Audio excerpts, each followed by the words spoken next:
Good morning, Durham College. I'm Nathan Arsenault, and welcome to Dungeon Anthology on riotradio.ca. It's been about 6 weeks since the last episode. I hope you've missed us because we're back in the saddle and ready to have a fun season. So now, if you're new here, or you forgot, Dungeon Anthology is a series of stories with no bearing on one another, mostly told in episodic fashion. Speaking of which, we had last left off on part 1 of the Solstice arc.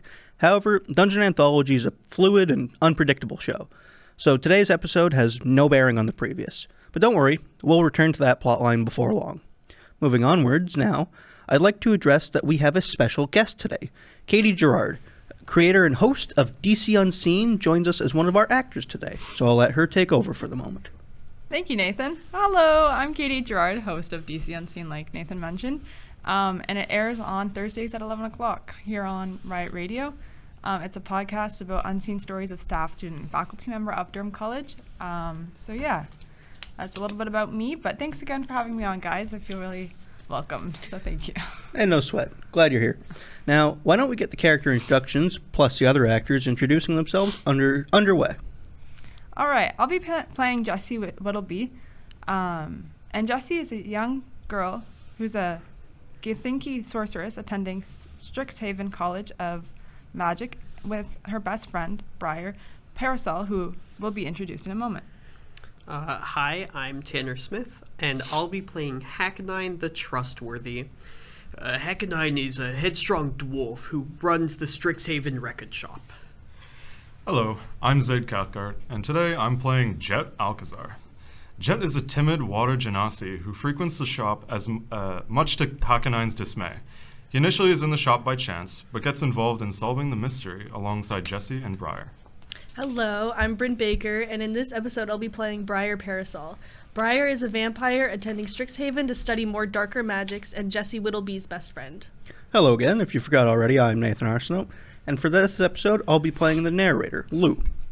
Lou is a human who frequents the Strixhaven record shop as well, although he keeps to himself, mainly because he's narrating the story, you know? So, without further ado, I hope you enjoy Dungeon Anthology Season 2, Episode 1, Strixhaven Records.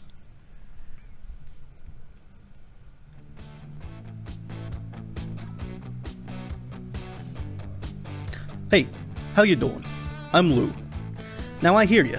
What's Strixhaven, you ask? Well, it's this funky magic school that sits in its own little dimension outside our normal realms, and the best and the brightest get to go here and study all the best magics, you know? It's like that one school from that movie, Pig Pimples, something like that? Nah, who cares? Anywho, so the best of them roll around here, right? So that means Strixhaven gotta have the best of the best amenities, you see? So good old Hakanine the Trustworthy decided, hey, these students need some music in their lives, and cut a deal with the college to set up a record shop on campus. Thus was born Strixhaven Records, and from time immemorial since, it's been a hot spot to go to for entertainment. And by the way, I do mean time immemorial. Strixhaven being in its own little dimension makes it funky on the outside sometimes, so hopefully my cousin Vinny forgot about that platinum I owed him. Anyway, our story focuses on a bunch of youngsters who attend the college. So one day, a vampire and a Githyanki walk into the record shop, right? That actually sounds like a monk joke, eh? Anyway, these two girls walk in to peruse the goods. So this is the place you wanted to show me, Briar? Yeah, this place has been iconic for a while now. I've been dying to see what you think. Dying? Fine, undying then. Welcome to Strixhaven Records. Any specific artist or album I can point you in the right direction of. Not at the moment, Mr. Hakanine. This is my friend's first time here, so I want to show her around. Yeah, no sweat, girls. If you need anything, just holler at me. Will do. Ooh, Jessie, let's go check out that stand. Oh, right, all right. So, the girls started going through the records, looking at all the varying artists and albums, cracking jokes at them and the like. Ew, look at this one. Oh, damn, Kanku West? Who even listens to that garbage? I know, right? This one's right up my alley. What's that? Oh, haha, Vampire Weekend. Very fitting. So what do you think of the place so far? I like it, although it seems like it's missing something. I don't know what, though. Don't you worry, because I know exactly what it is you're missing. Oh, really? Oh, yeah, just you follow me. Okay. We'll be back in a sec, Mr. Hakanine. Oh? Yes. I know where you're off to. You mind getting me my usual, dear? No sweat. We'll be right back. Alright, see you in a bit. See ya. Hey, Briar, do you know what it is his usual is? Oh yeah, that's easy. Everyone knows that Hackanine's usual is. It's real easy. A straight black coffee with a pint of beer mixed in. Oh my, that's ridiculous. He likes to live it up being a dwarf. I'll say. So wait, we're getting drinks? It's really early for alcohol, don't you think? What? Of course it is. Geez, were you trying to be a party girl? We're going to get coffee, not alcohol. Oh, that's what it's missing. Yeah, I know. I didn't know they served that kind of mixed drinks here, though. They don't, but they keep them on hand just for Hackanine. Oh, that's nice. So, off the two ladies went to the coffee shop down the street. It's a pretty nice day out, right? Oh, right. You're probably thinking to yourself, hey, Lou, how does a vampire chick walk around in broad daylight, huh? Make that one make sense. By the way, Briar, how's that new sunscreen working for you? It's been working great, honestly. I find that if I use it nicely, I can get a nice tan through it. Oh, that's great. That answer your question? So the girls walk on over to the coffee shop and wait in line for some Joe. But, well, that's boring. So back to Strixhaven Records for the time being, yeah? We jump back to this weird kid talking to himself. Nah, they weren't top of the records this year. Although if they release a new single this quarter, it could absolutely pop off and they could climb the boards. What is that incessant rambling? Ooh, the Rolling Sending Stones. Absolutely classic. Their famous Feywood stock show was legendary. I can't find that noise. It can't be those girls. They want to get me coffee. Strategically, the weirdo managed to keep moving between the aisles Hakanine kept entering. He's real short, so he couldn't see the kid over the shelves. Oh, hey, Eddie Van Richten. Love the way he plays that lute. I'm gonna go nuts if I keep hearing this. It's like watching a real bad game of Marco Polo, I tell you. But before long, the wacko was ready to check out, and Hakanine sprinted back to his desk. Aha! Oh, there he is. Hello, Mr. Hakanine. You! He's not happy. I told you before you weren't allowed to touch the merchandise. What's your name? My name is Jet, sir. Jet, you stupid water genasi. Look around. You've been getting all my records wet. What? No, I haven't. Turn around, kid. Sure enough, Jet turned himself around, only to be greeted with a disaster of his own making. Unintentionally, of course. You'd be unaware, too, if you were partially made of water. Oh, that mess. Whoops. Whoops. Whoops? Kid, you're not leaving here till you clean up this store. Wait. What about my classes? You should have thought of that before you decided to drench my store. Now get to cleaning, or come hell or high water, I'll make you regret it. High water. I see what you Clean. did there. Right, sorry. So, Jet got to mopping the floor, although, in his defense, it probably wasn't the brightest idea for a water genasi to attempt to get a floor dry, because he's water. Kind of just going to spread more water everywhere, but hey, I don't make the rules, right? So anyway, Jet's doing his darndest to clean, right? All of a sudden, nowhere, he hears this. What was that noise? Hey, Mr. Hakanine? What is it, kid? You heard that, right? What was it? What are you talking about? I didn't hear anything. It was like a scream. There's no way you didn't hear that. I don't know what you want me to tell you. There wasn't a scream or anything of that sort. You're joking, right? The only jokes I make are with the customer to seal a deal, alright? Now keep cleaning. Right, yeah. Now, we know Jet heard it. You and me both heard it too, right? So what gives, huh? There's no way Hakanine didn't actually hear that, right? He runs a record shop. Listening to sound should be like his whole thing. Anyway, it was getting around the time the girls were getting back with the Java. Man, that line took forever, although it's always worth it for this coffee. Definitely the best one on this side of campus. I don't know about overall, but it might be close, honestly. You think it's the best this side? What about the one closer to the Snarl? I'm not a fan of that one. Every time I go in there, the half-goblin that works there always hits on me. Oh, the short one with the really big nose? Yeah, him. I think he's going out with one of those girls in the other timetable. Really? Girls got no taste, if so. I'm pretty sure he's a turtle briar. Oh, well. Go off, I guess, queen. Haha. Anyway, here's your coffee, Mr. Hakanine. Oh, thanks, girls. Just the way I like it. That'll take the edge off. You're welcome. Hey, what's that guy doing over there? He keeps, drying the floor like he's immediately getting wet again. Oh, him? Ignore him, will you? He's just making up for a mess he made earlier. He made a mess? Looks like he's a water genasi from over here. You can tell from all the way over here? How? Girl, he's literally sopping wet. Oh, yeah. So the two girls, curiosity getting the better of them, decided to head over where young Jet miserably continued his grueling task. Stupid records, not able to get wet. Why haven't they waterproofed these things? It's literally a magic school. Good point. The whole day-night cycle is artificial to begin with, so it really seems like common sense, huh? Oh, yeah. Hey, don't get too close. I don't want to accidentally get your clothes wet. Oh, yeah. Thanks for the reminder. Don't most water genasi usually have a good handle of controlling what they're made of? Well, yeah, but I was born with unnaturally high PSI, so I have a tendency to forget how aggressive it is. Well, at least you're not minorly aware of it. There it is again. What was that? So you heard it. Well, of course. It sounds like someone's screaming. I wonder if it came from outside. You think? There was like no one around here when we were out there. Oh, yeah, that coffee shop around the block had all the business, and no one was really around there. It couldn't be from out there anyways. This is the second time I've heard it. You didn't find out what it was already? No, I asked Hakanine, but he denied even hearing it. Huh, that's a little weird. Yeah, right? Maybe it's just because he wants you to focus on cleaning. I don't know. Seems a little dodgy, even if that is the case. Well, even if it is a little weird, you're not suspecting him of anything, are you? Well, I don't know. His name is literally Hakanine the Trustworthy. Even if he had something to do with it, he's literally sitting right there. Well, how about Briar and I ask him? Which one is that? Oh, right. Sorry. I'm Briar. And I'm Jessie. Nice to meet you. Oh, hi. I'm Jet. Well, Jet, why don't you keep cleaning for the moment, and we'll go see what we can dig up, okay? Good luck. I hope you guys have better luck than me. I'm starting to get worried if it's a repeating thing. Yeah, that'd be scary. So, the gals waved to Jet and moseyed on up to the counter where the dwarven proprietor sat and drank his coffee.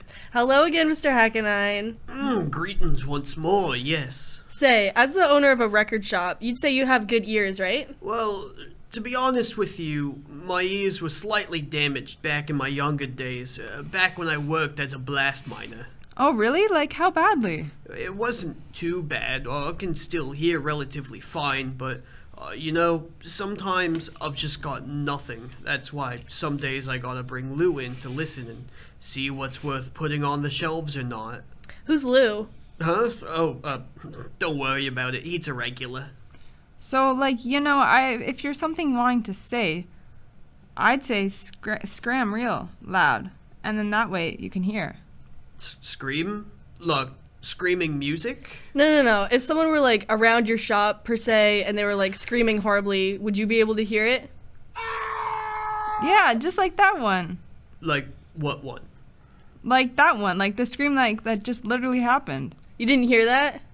No, I didn't hear anything. Hey, just as a narrator side note, even I heard it. You guys have got to be pulling my leg today. Did Jet put you up to this? No, not at all. Actually, if you want to get really specific, we volunteered to ask. Look, there isn't any random screaming happening here in Strixhaven Records, and I don't go and don't go snooping around my store for any either. You'll scare off the customers. Us four are the only ones in here. Okay, well, you got me there, I suppose. But look, just try not to make any trouble, alright? Okay, I promise not to cause you any trouble. Thank you. By the by, Briar's undead fingers were absolutely crossed behind her back. No takesies backsies, you know? So the girls walked on over to Jet, who, honestly, do I even need to give him a recap? He ain't been doing much different since the last time we saw him. Capiche? So, how'd it go with Hakanine? I don't know. He seemed pretty trustworthy. Jesse, if he's telling the truth, may God strike my undead body from this plane of existence. Really testing your luck today, aren't you? For the record,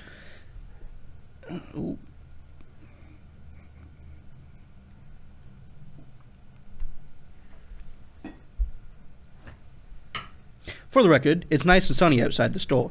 What you just heard was some cheeseball in another section of the campus whip out a classic thunderclap spell, so crisis averted for Briar. All right, well, I'm still unliving, so it's fine. Either way, something is fishy. I agree, but what if someone is in danger or being tortured or something? Yeah, Briar, we're the only ones who heard it, you know? What about you gotta do something? I know, but we obviously can't act right now. Hackenine would kick us out if we started snooping around where we don't belong. Okay, but how would we look if around with him? Oh, what about some sort of invisibility spell or cloak or something? I don't know how if we have anything. My water would give invisibility away anyways. Oh, right.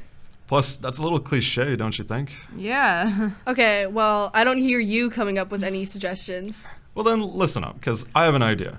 I'll stay really late cleaning, and when he's not paying attention, I'll quickly get the key for the shop off him while he's not paying attention. Yeah, that makes sense. A little distinguished, don't you think? Jesse, a person's life could be in danger. I think it's fine if I bend the morals a little bit. Right. You're right. Okay, we have to find out what's going on. How are you going to get the key from him, Jet? Isn't he going to notice your wet little hands? Little? No need to be mean here. Oh, come on. You know what I mean, water boy. Yeah, I do, but don't worry. I have a plan in mind. Good luck. When you do, think we should go meet up again. Come back to Strixhaven Records once it gets dark. If all goes accordingly, I'll open the door for you guys when you get here. All right, try not to get yourself into trouble. And with that, Briar and Jesse headed on out, skipping ahead a little to the evening. Evening had rolled around, and for Hockenine, it was a real slow day. For our buddy Jet, however, the scream had happened multiple times and the dwarf showed absolutely no reaction or acknowledgement every single time. Eventually, it was closing time. Well, boy, I hope you've learnt your lesson about item value and how to treat merchandise. Yeah, Mr. Hockenine, it was really eye-opening. Jet said sarcastically. Well, it doesn't matter if you finish cleaning or not. It's time to wrap up and head on home for the night. Yeah, I just need to return your supplies to the closet. Yes, carry on then. I'll meet you at the front later to let you out and lock the doors.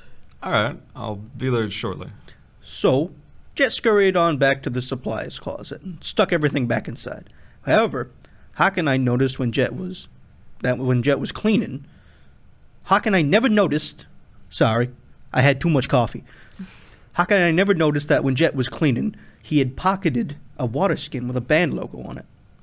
Because they'll stick a logo on anything nowadays, I guess. So, using the water skin, Jet wrung his hands together to produce enough water to fill the water skin completely. And then he stuffed it into his sleeve for preparation for his next step. You almost done in there? Yeah, I'll be right there. Just putting the finishing touches on something. Ready to rock, Jet made his way to the front. There you are. Had a hard time fitting stuff into the closet, didn't you? Yeah, it was a bit tough getting it all in, but it's all handled. Alright, well, after you. Right, yeah. So, Jet went on out the doors first, all normal-like. Nothing suspect at all. Hockenine had casually locked the front door and had his keys in the quarter-way into his pocket, and whoops! Jet tripped on the cobble road, and all the water in the water skin had spilled everywhere, causing Hockenine to fall. Oh my goodness, Mr. Hockenine, are you alright? Yeah, I think so, boy. You really are dangerous to be around, huh? Yeah, here, I'll help you up. I appreciate it. So, Jet helped the broad dwarf back to his feet, supporting his weight from his side and shoulders. Thank you, my boy. Even though I suppose you are the reason I fell to begin with. Well, dwarves are real tough, right? You'll be able to shake it off really quick, won't you? Well said. Have a nice day, my boy. Do come again to Strixhaven Records. I will. Far sooner than you think. Would you look at that? Even if you're partially made of water, you can still have sticky fingers. When Jet was helping Hockenine up, he swiped the keys from his pockets, which, of course, he wouldn't have noticed because he was already wet from falling. Sweet. Now we'll just wait a bit for Briar and Jesse, and we'll get to the bottom of this mystery once and for all. So, not wanting to bite the bullet by himself, he waited for the boys. Eventually, they showed up. So, how'd it go? Does this answer your question? He said as he spun the keys round his finger. Hey, great job. How did you do it? A great magician never reveals his secrets. Well, good for you. Care to work that magic on the door? You bet. In case we hear the scream again. Good idea. I'm gonna see if there's a hidden door somewhere around here. A hidden door? What makes you think there's that? Well, think about it. We've only heard the scream while we've been inside Strixhaven Records, right? So that means it's gotta be coming from in here somewhere. That makes sense. You don't think it's a cliche like pulling on a record or something? It's gotta be way more advanced than that, right? I mean, we're on the campus of the School of Magic. It's gotta be hidden away by some sort of spell or something. Well, that just means that we'll have to use all of our senses to find it then. Both our physical senses and our metaphysical ones. Yeah. So, the trio went searching through Strixhaven Records. Hours had passed, and they had looked at pretty much every single thing they could, and even meticulously lifted and rotated and inspected every item and doorway and switch possible. But they weren't having any luck whatsoever. Randomly, Jesse decided it was time to take a seat. Specifically, Hakanein's seat at the front counter. Whew, this is tiring. Are you really sure that there's a hidden door, Briar? There's gotta be. There's no way there isn't. Yeah, it's not like the screaming was coming from the closet. Unless... Give it a break. You would have seen it already. Yeah. This stool is really comfy. I'm surprised they even make them this comfortable. It looks custom made from here. Oh, really? I wonder, was it a gift?